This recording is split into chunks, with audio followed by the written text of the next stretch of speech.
ಜೈ ಗುರುದೇವ್. ಆ, ಆ, ನಮ್ಮ ಮನೆಯಲ್ಲಿ ತುಂಬಾ ಚೇಂಜಸ್ ಆಗಿದೆ. ನನ್ನ ಹೆಸರು ಹೇಮಲತಾ ಅಜ್ಜಿ. ನಮ್ಮ ಮನೆಯವ್ರ ಹೆಸರು ಬಸವರಾಜ್ ಸರ್. ತುಂಬಾ ಚೇಂಜಸ್ ಆಗಿದೆ ಗುರುಜಿ ಅವರೇ. ಅವರು ಮುಂಚೆ ಬಹಳ ಸಿಟ್ಟು ಮಾಡ್ತಾ ಇದ್ರು. ಸಿಟ್ಟು ತುಂಬಾ ಕಡಿಮೆ ಆಗಿದೆ ಮನೆಯಲ್ಲಿ. ಆಮೇಲೆ ನಾನು ಹೊಸದಾಗಿ ಕಂಡ್ಕೊಂಡಿದ್ದೇನೆಂದ್ರೆ, ನಾನು ಮದುವೆಗೆ ಈಗ 13-14 ವರ್ಷ ಆಯ್ತು. ಈಗ ಒಂದ್ ದಿವ್ಸಕ್ಕೆ ಅವರು ಟೀ ಬಿಟ್ಟಿದ್ದಿಲ್ಲ. ನನಗೆ ಆಶ್ಚರ್ಯ ಆಗಿತ್ತಂದ್ರೆ, ನನಗೆ ಡೌಟ್ ಆಗಿ ಮತ್ತೆ ಮತ್ತೆ ನನ್ನ ಮೇಲೆ ಎಲ್ಲಿ ಸಿಟ್ ಮಾಡ್ತಾರಂತ ಟೀ ಕೊಡ್ಲೇನ್ ಅಂತ ಕೇಳ್ತಿದ್ದೆ.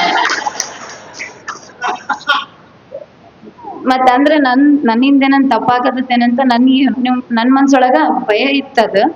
ಬಟ್ ಅವರು ಫುಲ್ ರಿಜೆಕ್ಟ್. ಅಂದ್ರೆ ಒಂದ್ಸರಿ ಅಲ್ಲ ಅಂದ್ರೆ ಒಟ್ಟು ಟೀ ಕುಡಿಲೇ ಇಲ್ಲ. ಆಮೇಲೆ ಊಟ ಬಿಟ್ಟಿಲ್ಲ ಸರ್ ಇವತ್ತು. ಸ್ವಾಮಿ ಅವ್ರು ಯಾವತ್ತು ಊಟ ಬಿಟ್ಟೋರಲ್ಲ. ನನಗೆ ವಿಚಿತ್ರ ಆಶ್ಚರ್ಯ ಅದು. ಯಾವತ್ತು ಅಲ್ಲಿ 2 ರೊಟ್ಟಿ ಸುಟ್ಕೊಳ್ಳೇನ್ರಿ ಅಂತ ಕೇಳ್ದೆ ಅಲ್ಲಿಗೆ. ಮತ್ತೆ ಸುಮ್ನೆ ಯಾಕ ಅಂತ 2-3 ಸಲ ಹಂಗೆ ಕೇಳಿನ್ ಸ್ವಾಮಿಯರೇ, ಸುಮ್ನೆ ಯಾಕ ನನ್ ಕಡೆಯಿಂದ ಬೇಡ ಅಂತಂದ್ ಹೇಳಿ. ಆದ್ರೆ ಅವರು ಆಶ್ಚರ್ಯ ಅಂದ್ರೆ, ಒಂದ್ ದಿವ್ಸಕ್ಕೂ ಒಪ್ಪತ್ತು ಊಟ ಬಿಡ್ಲಾರ್ದವ್ರು ಪೂರ್ತಿ 8 ದಿನ.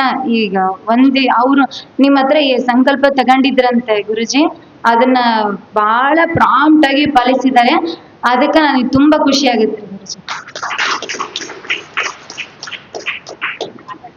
ಆಮೇಲೆ ಹಿಂಗ ಸತ್ಸಂಗಗಳು ಈ ತರ ಏನಾದ್ರೂ ಪಾಸಿಟಿವ್ ವೈಬ್ರೇಷನ್ ಹಂಗಿತ್ತಂದ್ರೆ ಅವ್ರಲ್ಲಿ ಇರ್ತಿದ್ದಿಲ್ಲ. ಅಂದ್ರೆ ಏನೋ ಫೋನ್ ಹಿಡ್ಕೊಂಡು ಹೊರಗ ಫೋನ್ ಮಾತಾಡ್ಕೊಂತ ಹೋಗ್ಬಿಡ್ತಿದ್ರು.